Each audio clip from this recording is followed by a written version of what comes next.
Hey, welcome to the Joyful Rebels podcast. We've got Claire and Donna Thomas here, your mother daughter duo. And this week's episode, we're going to talk about facing your fear. Hmm. Why, you might ask? Well, let's back it up a second. A few weeks ago, we talked about how to create the life that you want.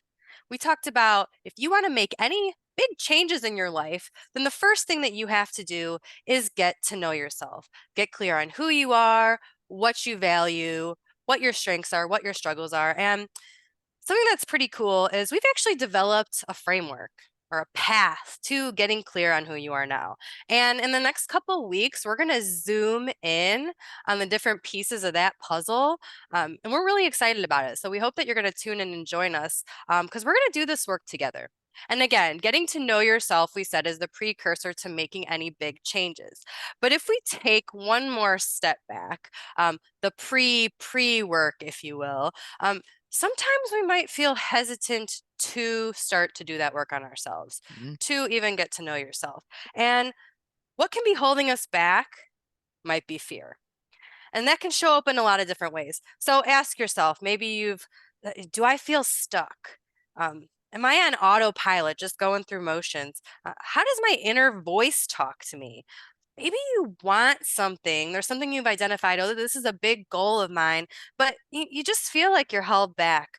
You might feel defeated or that you're not in control. So a lot of times this fear can show up in limiting beliefs. And we've talked about that before on the podcast, but you know, not wanting to start something because you're afraid that you're going to fail or you're afraid that you're not going to do it perfectly. So we know that these things can show up in our lives, and maybe you've done some of that work before to identify it.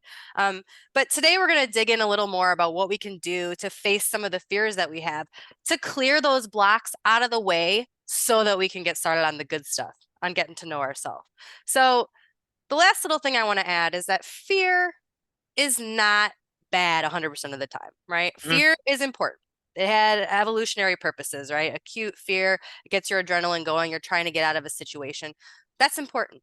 And so if we think of fear and we immediately think, oh, that's negative, well, maybe after today's episode, we might shift your mindset on that a little bit. But what happens a lot in this day and age, especially, is that we have this chronic kind of indirect fear. Mhm. And again, maybe that's from anxiety that we're feeling, lower self-esteem, media that we're consuming. Like it shows up in all these different ways. It shows up in these limiting beliefs that we hold about ourselves that maybe, started in childhood, maybe we've gotten them later on in life, maybe they served us at some point, but they don't now. But I would argue that it's helpful to shine a light on these things that you're afraid of and to dig deeper, because again, if we can deal with that, do the pre work, then we can get into that meat and potatoes of getting to know yourself, so then you can look to the future. Mm. So that was a lot talking about fear and why we should care about it. But Mom, I wonder what you have to say about that. And I know that you also have some ways to offer to start to shine that light and Mm. to focus on the fear. Yeah, I like that we're talking about this, Claire, that you make some great points that, fear is not a bad thing. Fear has been with us for a purpose. And how I interpret it now, I look at fear and I think when I feel that sensation bubble up, I'm like, oh, now you have my attention. Mm. And that in this day and age is a big deal. If our attention is part of the currency of life, then where we shine our light and where we put our focus is where we can make some changes, where we can celebrate the things that we're doing well. Otherwise, there's a lot of things in my life that can go unnoticed.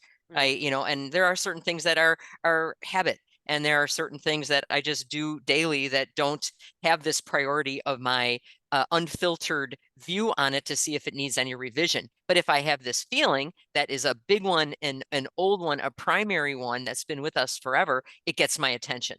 So I like stuff that gets my attention because then I can decide what am I going to do with it. Mm. And so when I have a choice, then I feel better. And so sometimes when I'm feeling a feeling, what I have is some resistance toward it. So I want to just bring that out as a concept that I think is overall. When I feel a resistance, like if I don't want to dig into something or I don't want to do it, usually there's something there. So I like it that we can chip away a bit at the resistance that tends for me to unlock a pathway that I don't feel scared about entering into looking at some things that might appear unsavory at first glance. Like, let me just take a look at it. We're observers here. We're scientists that look at data and we're like, what does that look like? And that to me has been a game changer for not allowing things to rule my life, that I feel like I have a bit more control of the things that I feel like I need control with. Other than that, I get a chance to be curious. And so being curious with fear is awesome, and I love it.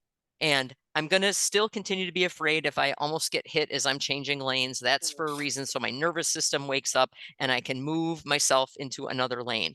Great. But some of these other things that I have this sensation with, let's talk about a couple of ways out, or a couple of ways to look at it. So let's talk about a doorway.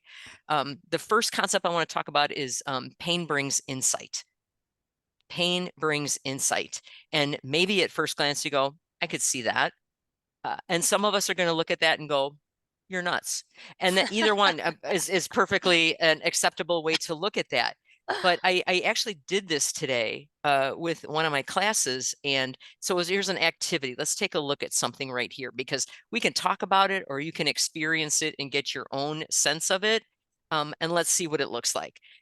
If I'm looking at pain brings insight, my initial thought is I have to think of something painful, and I might not want to do that. To Claire's earlier point, that's the work before the work. Like I automatically don't want to go there because I have to think of something painful.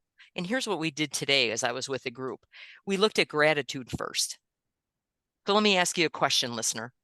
And as you're driving or you're walking your dogs or whatever you're doing, the first question would be like, let's take true joyful rebel style, that you take low-hanging fruit. You take the things that are top of mind. You don't have to dig too far back. You can, but let's just go with the outer layer first. So like if our emotions are in layers, this is the first layer that you can peel off.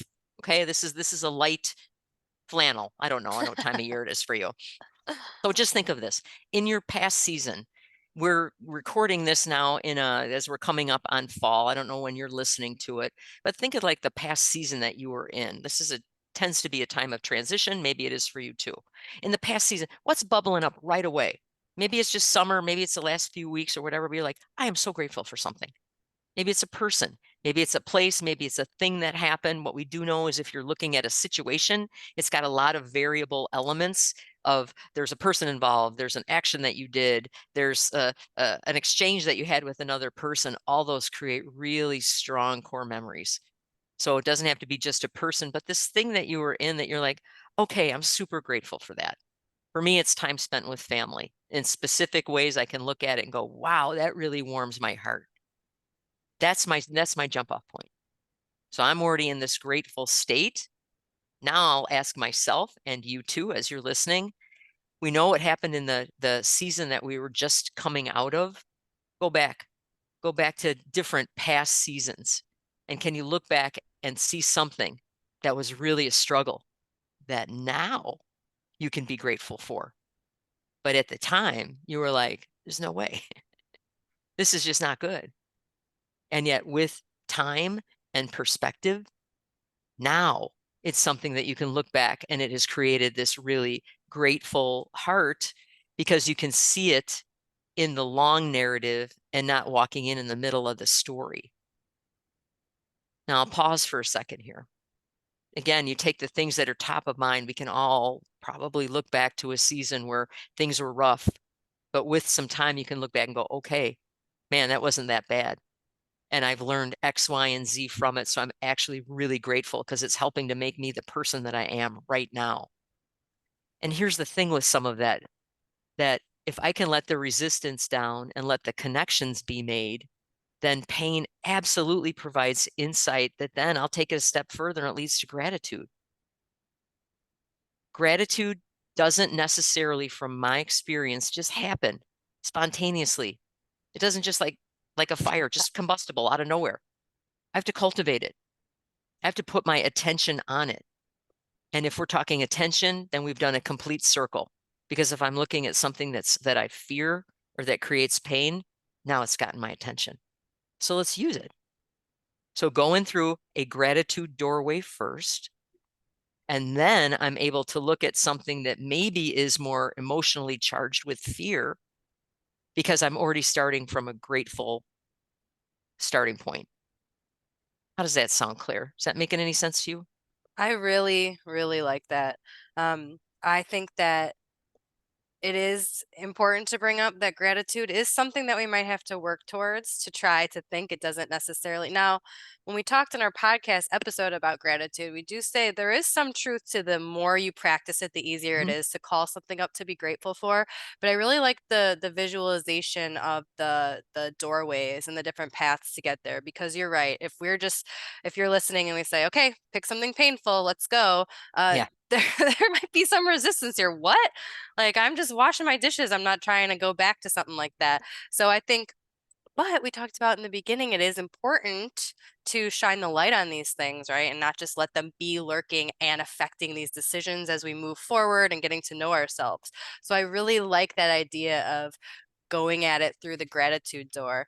Um, I know personally for me, I'm thinking, okay, most top of mind thing for me that I'm grateful for is not being sick anymore. Having just been sick for a while, oh man, is that not the time when you're feeling better and you're like, oh, you breathe through both Hmm. nostrils and I have some energy back. Oh my gosh. Now yeah, I used to say I'm tired all the time, but like when you're really, really tired and then you're not, oh man, like I'm gonna run a marathon.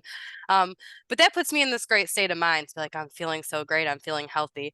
And then I can choose then to look back at something more painful. And I know for me, my mind jumped to um when I quit drinking, when I stopped drinking, that was hard for me in the Hmm. moment. There was pain there. There was a lot of questioning, why am I doing this? How can I do this? And now I think also coming from that mindset of health and gratitude for my health, I'm just so grateful that I was able to stick that out and that I went through those hard times to now appreciate I was able to do that and look how much better life is now. So, and I didn't wasn't thinking about that going into this episode, Hmm. but I think that that's why. And if you're listening, like, did you experience something like that? Once you get into that gratitude mindset, you can kind of shift and more easily think about and bring up something painful and then view it in a different way. And I think that that's what's so cool. There's insight there. Oh yeah. I was able to learn and grow, and it was important that I went through that when maybe at the time I'm thinking, why me? Or Hmm. this is so hard. So, yeah, Yeah. I Wow. like that one. I do too. And I'll keep revisiting that, but it's just two simple questions, something you're grateful for in this season. So keep it, around now. And then what is it from a past season? So it gives you just some structure to it because I don't do well without structure. I Mm, need some direction, but the direction really gives you a lot of oxygen to then explore your stuff while you're paying attention. And that's efficient and look at the insights that you can come up with. So I really do appreciate that. I'm going to keep doing that too. And I love it that we do it as well. I hope that's landing for you guys that are listening, that it's not just us sitting here pointing fingers going, hey, do that, do that. We're living in it, sharing it, discovering it. Some of it's in real time, like now, and some of it is that we've been really entrenched in it. And what are we finding with the credible research that's out there that backs it? So it feels good, and but it also feels efficient. And Claire and I talked before we got into the podcast about optimal health, and we'll talk more about that, I'm sure, at some point. But I want to live as robustly as I can. All of these things help me to do that. And I have had pockets and seasons of my life where I wasn't. mm. And I, feel so grateful to be at where it's not about perfection. That's not the goal at all. That is a dismantled, distorted thought in this area. But wanting to really just feel great, not that there won't be ups and downs, but overall that you're investing in yourself and everybody around you gets to benefit. That's a cool way to live, I think. And if that speaks to you too, then keep listening because that's where we're going. There's a lot of topics to talk about. I've got one more thing I want to share about fear, and this would be a thing to cultivate to help us get, just like gratitude, as we're cultivating that, it can get easier. Same thing for this, but then we can use it. Once you cultivate it, it's not like one and done. You can pick that tool up and use it for other things. You can use it in combination with other tools to create new insight in other areas that seemed inaccessible before. Mhm. So what I love in this one, so let's bring it back. Uh, Abundance mindset, cultivating an abundance mindset. And I'm going to start right here and just say, I did not grow up like this. I did not grow up like this. I grew up with scarcity, whether it was food scarcity or energy scarcity or psychological safety, or there just wasn't. There wasn't an excess of anything. And so you don't have to be born with it. You can work with it. But I really learned a lesson. This is what came to me. I hope this example lands. But I've been in the fitness industry for, a long time. And back in the early days in the 90s, in my jazzercise days, they were awesome. It was so much fun. And again, that created such a revenue stream for women and men in fitness to monetize their love for health and fitness. It was one of the first, routes to do that. And I got a chance to be a part of it. And I was enjoying some success, and success looked like that my classes were filled. There was some buzz in the community. And again, that's to the really cool people that were in my classes. That's a testament to them embracing this community spirit and then talking about it. So what happened is it got the attention of the local newspapers. Remember when people read newspapers? Um, right. And it was a big deal when they reached out and they wanted to interview me. They wanted to get a feel for what the class would look like. And so that's not only exposure for the business, but I figured it was a celebration of people in class. There's some other people that were instructors like I was, and no disrespect to them. I think we're all doing the best that we can with what we know at the time. So I'm not hating on anybody, but I did have somebody in a nearby area be like, "Hey, like I've been here longer than you. Why didn't you ask me to be a part of this interview too? Like I should be here because I've been here." My takeaway in my 30s at that point was is that if I'm so worried about being attached to what the outcome is, like I think this other person was, like I should be able to do that, I deserve it, like an entitlement thing, then it's a recipe for disaster. And because she didn't need to be in on it, me talking great about the business and having people there, that spreads to all regions. So it seemed like a really small, shallow, focused, negative way to look at the situation instead of what it really is. But it taught me a great lesson. So what I took away from it was is that if I really look at, again, I think I remember even saying to her, there's enough for everybody. There is enough for everybody here. I mean, wouldn't that be great if we just had too many people that were getting healthy by moving their bodies? That is a dream come true. I don't know what the statistics are, Claire. I don't know if you know, but it's like we're a smidge in the doorway. I don't even know if we're in double digits yet of people that are, weekly exercising. I mean, that's my hope and dream is that more people do. That's what that means. But if I get an example right in my face of if I'm attached to what I think is supposed to happen, then I've lost all of my creativity because I'm attached to that thing, what it looks like, what it sounds like, what it smells like. There is no um uh there's no wide berth to say, hey, I want something to happen. I don't know exactly what it looks like. I'll keep working toward it. And however it shakes out, that's what it's meant to be because I absolutely believe this too, you guys, from the bottom of my heart. What is meant for me will not miss me. It won't. And I've had the benefit, and maybe you have too, every now and again, if I've lost a professional, I didn't lose it. It wasn't mine to begin with, or um, I wasn't able to like have a job that I really wanted. And later I'd get a feedback loop. Somebody said like, "Oh, dude, you are so lucky you didn't do that because this is what it really looked like when Phew. from the people that were in it." Like, have you ever had that where you dodged a bullet? You're like, "Oh, I was protected from that thing. Like I didn't get it, and it's a good thing I didn't." And I know there's more things that I will not get confirmation that that was the right move for me, but I really know it in my heart. If I don't get something, it means it was not for me. And it allows me to live my life actually less fearful. I get more encouraged to just go for stuff because I'm like, I don't know what it's going to look like. I Mm, don't have to have the final picture. It's like the perspectives that Claire and I give you. We're giving you all these things to try on. And you're going to try them on, and some stuff is going to work for you, some behaviors, and some won't. It doesn't matter. That's all still a win. You get a mhm, chance to just have things to create what the outcome looks like because we're guessing you don't know what it looks like either in you. We're figuring it out as we go in this season mhm, because that's going to change in the next season, whatever that means for you. So again, I'm not attached to the outcome because I've cultivated and continue to really till the soil of creating this abundance. There's enough for everybody. There is enough. Even if I look at where my narrative is, my story is right now, it doesn't seem like enough. If I widen the lens and I look at what it looks like over time, it always works out. So you don't have to grow up with any of this stuff. So if anybody's feeling like their roots are stuck where they're like, but I didn't learn this early enough, you're learning it when you need it most. mhm. Okay. So I don't have any regrets that I didn't have that as a kid, but I have it now. And look at me. I get to share it with my daughter, my other kids. We get to share it with you.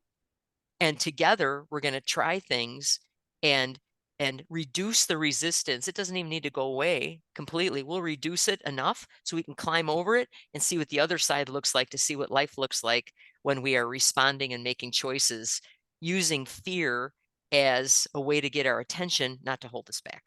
Hmm. I like that. I think that's really important.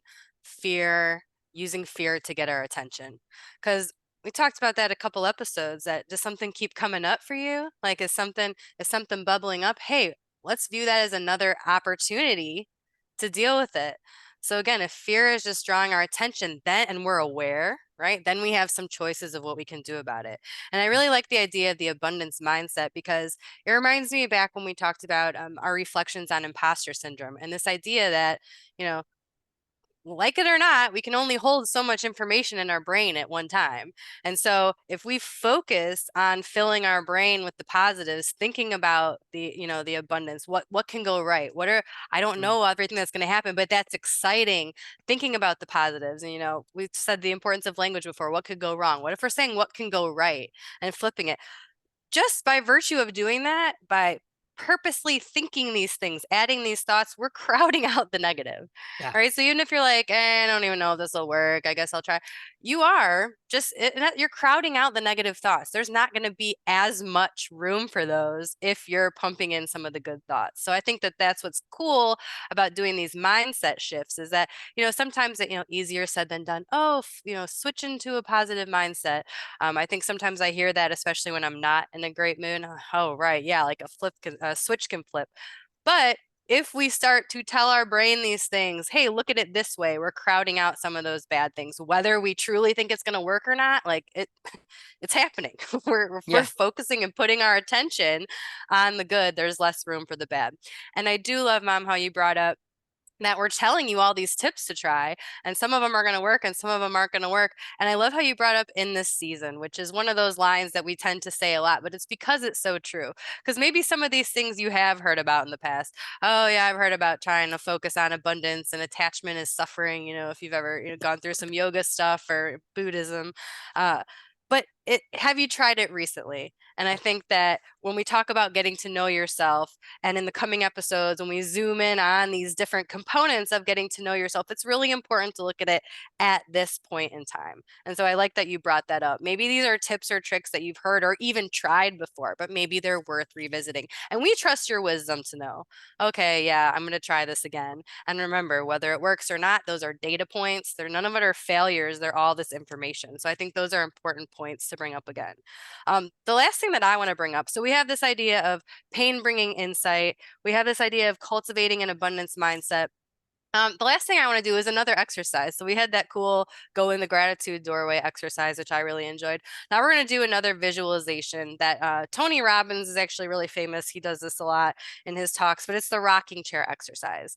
So give yourself a second here, maybe take a couple like breaths here. Just okay, we're gonna visualize. We're gonna think about ourselves. So I want you to imagine yourself in your late 80s.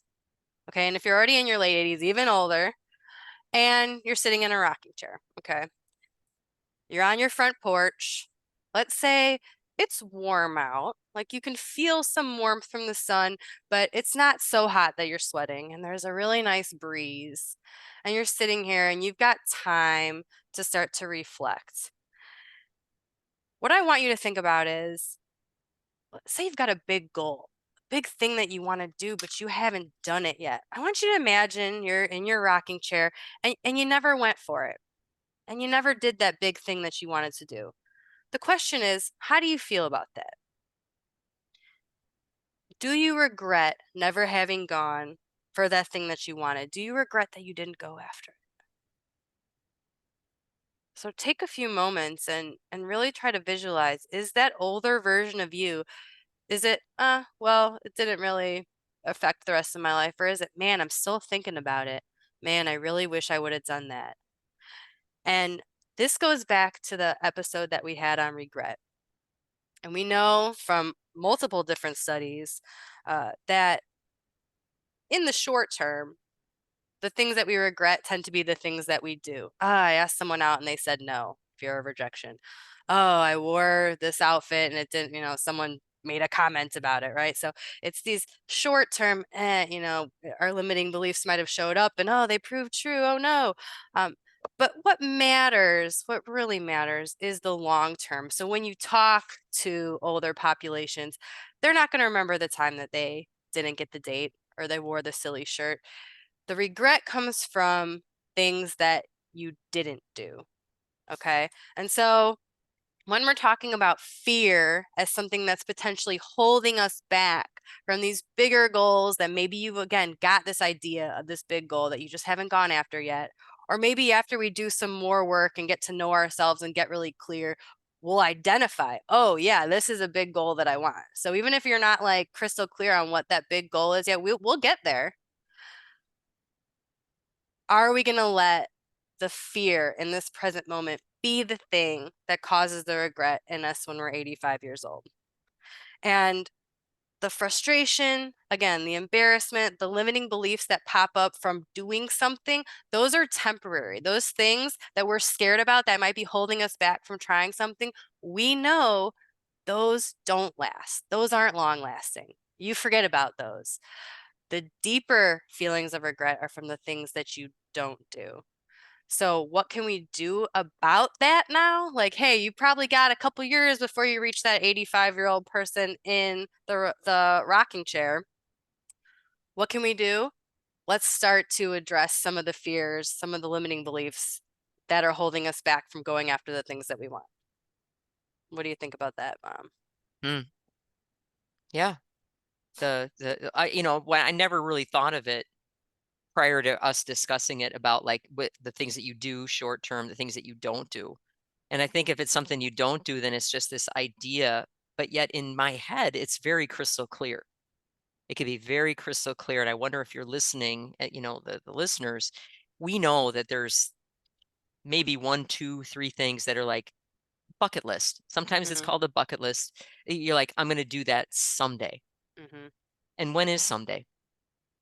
And I am really humbled by the times that I do go for it, that what it does is it creates more peace and ease in my life because I've satisfied that thing that we talked earlier, Claire, and I know you guys are listening. You always hear us say, "Well, we talked about that earlier," uh, because we just get so excited, which is why we have a podcast. Like, for me going to grad school, like I was told I was just not this smart kid, and I'm like, I don't think that's true. And I'm really interested in psychology and motivation and leadership and all that stuff. So I went and I put all that stuff to bed. Now Mm-hmm. I I I, I can't almost even articulate what that did for me through that hard work and perseverance of rewriting the narrative. Like it had tentacles in all these other areas of my life that just settled down and let other things emerge that then gave me motivation to put my attention on those that cleared the path for me to keep doing the work of life, which is to figure out who I am, use my gifts to their fullest potential for myself and for those I love, starting with my family. That to me is a life well lived. And I do want to be 85 sitting in a rocking chair and looking back going, I went for it. Mm-hmm. Most, if not all, of the things I went for them. And I'm not attached to what they look like, but I did go for them. Mm-hmm. And I feel more at peace because of it.